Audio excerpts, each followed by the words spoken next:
Yes, it's the Goldbergs. I never dreamed such a thing was possible. Well, neither did I. In fact, a lot of ladies I know around here say they just don't believe it. Now, ladies, just what is it you find so hard to believe? Why, Mr. Fleming, it's that new Does you've been talking about. Now, I just can't see how this one granulated soap can do everything in the wash. Well, does it all right. It does all three kinds of wash. Grimy work shirts, dirty towels, right down to pretty rayon clips. But how in the world can the same granulated soap get greasy work shirts clean and grimy towels snowy white? And still be really safe for my nice colored rayon slip. Well, just you try Does, and you'll see how really new it is. Remember, Does is not just a new improvement of an old soap. It's a brand new kind of granulated soap developed by Procter & Gamble. Well, my problem is dirty work shirts. Will Does get them clean? They wonderfully clean, and so easily. Why, you won't have to do any hard scrubbing and no boiling. In fact, no soap made gets clothes clean easier than you Does. And my trouble is grimy towels. Oh, the youngsters leaving so black. It seems like I never get them white. Well, Does will show you just how really white those towels can be. Why, Does gets clothes whiter, far whiter than any number of other soaps. And you say I can still trust this same Does with my pretty rayon slip? Bet your life, that's one of the wonders of Does. It's the only leading granulated laundry soap to give you extra safety for those nice colors. Yet, when it comes to whiteness, you've never seen whiter washes than Does gives you. Honestly, once you try Does, you'll see how different it is. Why, even the suds are different. How's that? Because Does makes more suds in your machine than any of the 4 other leading granulated wash day soaps. And Does gives you suds that build up faster and that last up to twice as long. Just ask for Does D-U-Z today. And next wash day, let Does do everything. And now, the Goldbergs. Well, Jake should have known it from the very beginning, that Molly was bound to take everything in her hands. And right now, Molly's hands are full with preparations for Christopher Cater's wedding to Oriane. The only thing she doesn't know is if they are getting married and when and how. But Fritz is on the train with Oriane. He's going to propose. And while that's up in the air, Molly's gone about inviting everybody in Glastonbury to the wedding. You looking for the timetable? Yes, ma'am. Oh, dear, look. Oh, people. All I see is you. What did you do the list with all the guests I want to invite? And the red window? Oh, I got it. 2 million people. Are you looking for the timetable? Yes, ma'am. There's already out to look. I think I put it in the food bowl. 2 million people. All I touch is you. Leave me voices. But only your voice comes through mine. Waiting for... No, Rose, I'm ready for the timetable, no? Give me a few. Let me see. I can look it over. Let me see there. There's Papa. Yeah? Does Papa know that I'm invited? No, I think he said you speak tonight the year before. Yeah? And did his check come through? Well, I'll take it. Look up the timetable now. All right. So see when the train comes in exact leaves congestion of wartime. All right. Hello? Oh, Seymour? What do you know? Yes. Yes, Rosie here, Seymour. The family went on the train and accidentally it went expressly to New York. It wasn't a localized train. Yeah. Well, of course. Of course, no question if you're invited. Of course you're invited. Just 1 minute, Rosalie's here on the phone. Just a minute. I don't like that attitude. Somebody calls for you, need to speak. Say hello. With a smile. The train comes in 4:15. 4:15. Hello, Seymour.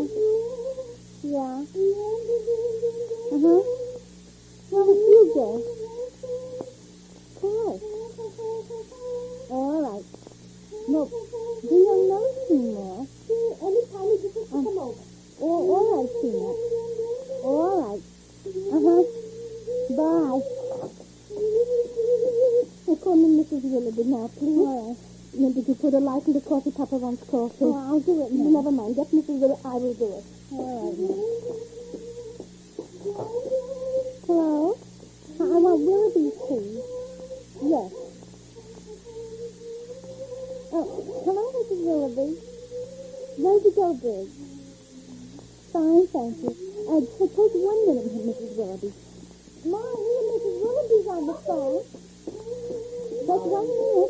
Molly, Yeah? they want a quiet wedding. Who said it could be noisy? Hello? Hello, Mrs. Willoughby, Mrs. Goldberg speaking. Molly, don't start inviting the whole world. That's the news, Mrs. Willoughby. Please, Jake, I'm conversing on the telephone, please. Molly, you're taking Hello? advantage of me. Hello, Mrs. Willoughby. I just want to know, can you... Molly. Will you... Molly. Just a minute, Jake. I want you to be present at the marriage of Orion Leland to Dr. Christopher Cade at my house at... Molly. Just 1 minute. What time will the train be in? I don't know. What time does the train come in from New York? You said 4:15. How can you be sure they are making that plane? Don't please me. Hello? We just calculating. Well, in any case, nevertheless, however, be at my house not later than 3:30. You can drop in 3 also. Yes. Yes. Uh-huh. Thank you. Bye. Now, Rosalie, let me see now. But who is next on the list? Who else? Mr. Stewart now. Molly, please. This is not your wedding. It's Orion's wedding. I don't want her to feel like a person alone in the world. I don't want it, Jake. I wouldn't have it, and I don't want it. I want it to be a wedding with friends and with people with smiling faces. That's what Dr. Christopher Cater didn't want. That's why he tried to keep it all from you. You're doing exactly what he thought you would do. So? So don't do it. So what am I doing, Jake, dear? I'm inviting a few people to my house. How sure are you that Orion will say yes to Christopher Cater when he proposes marriage to her? How sure can you be? How sure was you when you maneuvered? At least, if you was mistaken, we didn't arrange to have guests.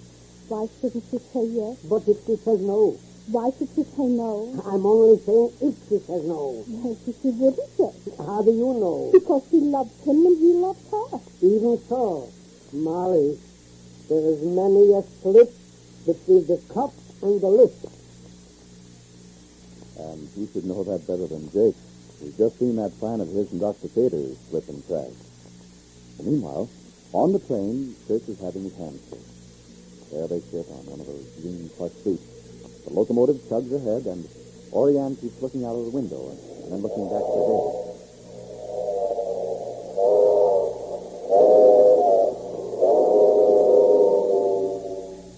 Well, David, I don't see David. Can't you sit still for a moment, Orion, and listen to me?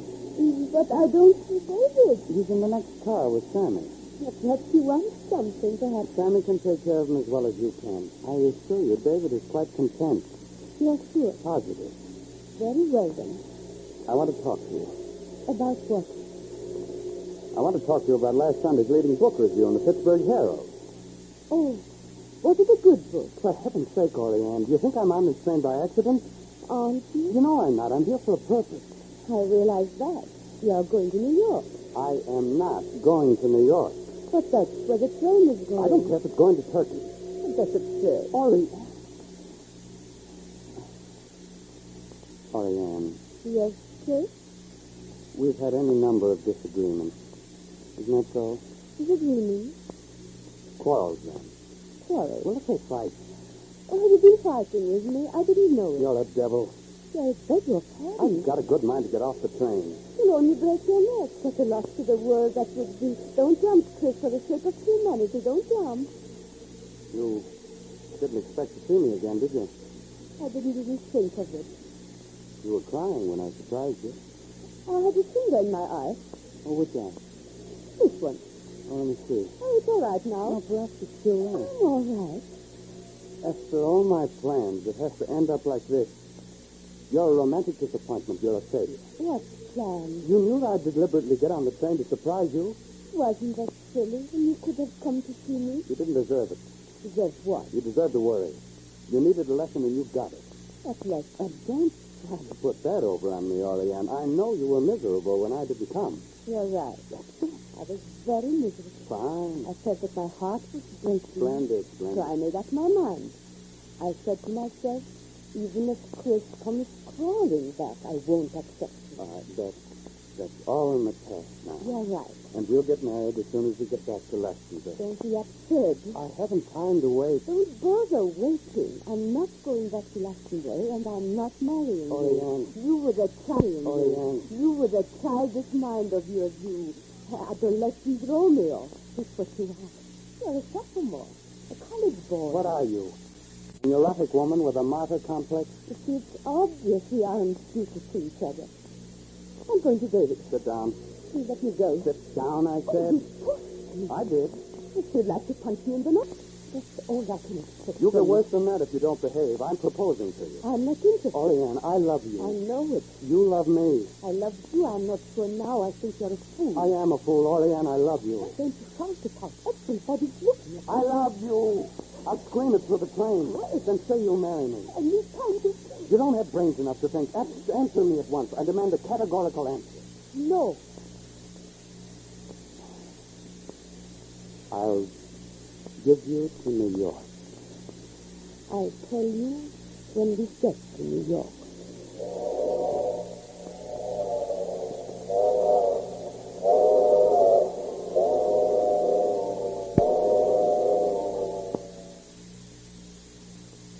There may be a wedding, but there may very well be an explosion postponing it again. And meanwhile, Molly's house is going to fill up with guests, and the food's going to be cooked and prepared. And Oriane, well, she's giving Chris a little of the caning of the screw in reverse. You know, there are 3 big letters I'd like to print right on your dishpan. They're D-U-Z, does. And they'll remind you to stop struggling with halfway soap for dishes. I mean those bar soaps because they don't have real teeth. And those tough granulated soaps because they're short on safety for your hands. Yes, the answer to those halfway soaps is U-Does. That new kind of granulated soap for everything in your wash. And believe me, Does has everything for dishes, too. From whirlwind speed to extra gentleness to your hands.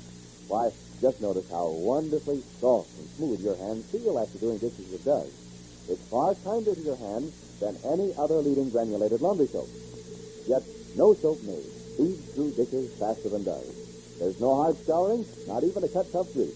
Remember, you can tell by the suds how different Does is, so try it today. Does has everything for dishes. And be sure to listen to the next episode of The Goldbergs. This is James Fleming wishing you good day for Procter & Gamble, makers of Does, the new kind of granulated soap for all 3 kinds of wash.